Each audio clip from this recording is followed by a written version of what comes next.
নমস্কার সবাইকে আমার এই ইচ্ছে মতো চ্যানেলে স্বাগত জানাই। আজকে আমরা যে গোপাল ভাঁড়ের গল্পটি পাঠ করব, সেই গল্পটিও একটি প্রবাদ বাক্যের সঙ্গে যুক্ত। যখন আমরা গল্পটি শুরু করব তখনই বুঝতে পেরে যাবেন যে প্রবাদ বাক্যটি কী। শুরু করছি আজকের গোপাল ভাঁড়ের গল্প, শুয়োরে চেনে কচু। এক ভদ্রলোক হাট থেকে বড় একটি কচু কিনে বাড়ির দিকে চলেছে।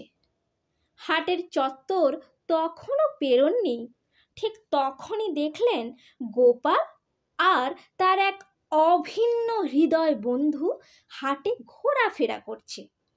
কচুর মালিক গোপাল ও তার বন্ধুর দিকে তাকিয়ে আচমকা বলে বসল, রতনে রতন চেনে।